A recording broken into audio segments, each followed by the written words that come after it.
میرے پیارے بھائیوں اور بہنوں، السلام علیکم۔ مجھے آج اس اہم دن پر اپنے خیالات کا اظہار کرنے کا موقع ملا ہے، وہ ہے یوم آزادی۔ یوم آزادی کے اس موقع پر اس بات کا اعتراف کرنے میں یقینی طور پر فخر ہوتا ہے کہ ہم ایک آزاد ملک کے شہری ہیں۔ ہمارے ملک کا دستور دنیا کی طویل ترین دستوروں میں سے ایک ہے۔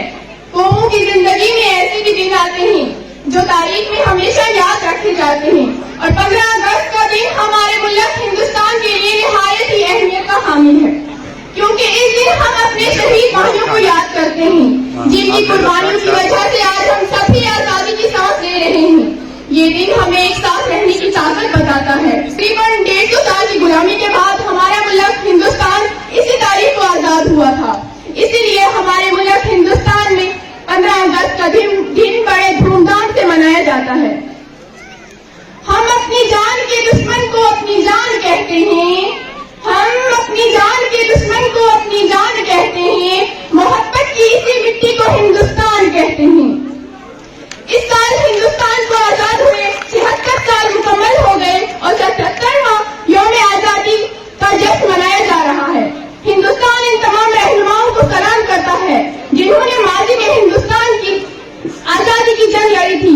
اس میں کوئی شک نہیں کہ ہندوستان کے لیے برطانوی حکمرانوں سے آزادی حاصل کرنا آسان نہیں تھا، لیکن ہمارے رہنماؤں، آزادی پسندوں اور لوگوں نے مل کر آزادی کی جدوجہد میں حصہ لیا اور آزادی کے حصول کے لیے پرعزم تھے۔ 10 مئی 1857 دن اتوار کا تھا۔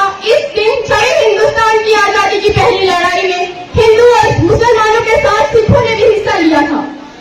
1857 کی تاریخ آزاد کو فرنگی تاریخ دانوں اور عہدیداروں نے صفائی بغاوت کا نام دیا تھا، لیکن حقیقت یہ رہی کہ عام آدمی کی اس میں بڑی حصہ داری تھی۔ اس لڑائی کی قیادت نانا صاحب، دلی کے بہادر شاہ ظفر، مولوی احمد شاہ، تاتیا پیپے، خان بہادر خان، رانی لکشمی اور عظیم اللہ خان، شہزادہ فیروز شاہ نے مل کر کی تھی۔ لیکن ان قائدین کے ساتھ ہی اس تحریک مولوی پنڈت، گرنتی زمیندار، کسان، کاروباری، ملازمت پیشہ، خواتین، طلباء، نوجوان اور سبھی ذاتوں مذہبوں کے لوگ بھی شامل تھے، جو بہایا پسینہ میدان میں ایک ایک بوند کا حساب لے آئیں گے، جو بہایا پسینہ میدان میں ایک ایک بوند کا حساب لے آئیں گے۔ ہم بھارت ماں کے لال ہیں، یوں ہی پوری دنیا میں ترنگا لہرائیں گے۔ جہاں کروڑوں لوگوں نے صدیوں تک آزادی کی صبح کا انتظار کیا، تو یہ احساس ہوتا ہے کہ 73 سال کی آزادی کا موقع کتنا تاریخی ہے، یہ کتنا قابل فخر ہے۔ اس مہا اتسو میں ادبی بھارت کی روایت بھی ہے، جدوجہد آزادی کا عکس بھی ہے، اور آزاد بھارت کی قابل فخر ترقی بھی ہے۔ دکھ میں سکھ میں ہر حالت میں بھارت ماں کا سہارا ہے۔ بھارت پیارا دیش ہمارا سب دیشوں سے پیارا ہے۔ تاریخ گواہ ہے کہ کسی قوم کا فخر تب تک بیدار رہتا ہے جب تک کہ وہ اگلی نسل کو اپنی عزت، نفس اور قربانی کی روایت سکھاتی رہتی ہے اور انہیں اس کے لیے مسلسل متحرک کرتی رہتی ہے۔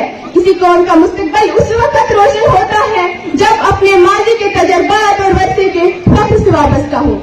اس کے علاوہ بھارت کے پاس فخر کرنے کے لیے بھرپور تاریخ ہے، ایک شعور، ثقافتی ورثہ ہے۔ اس کے آزادی کہ 76 سال کی تکمیل کے اس موقع کو موجودہ نسل ایک امرت کی طرح حاصل کرے گی، ایک ایسا امرت جو ہمیں میں جب مر جاؤں تو میری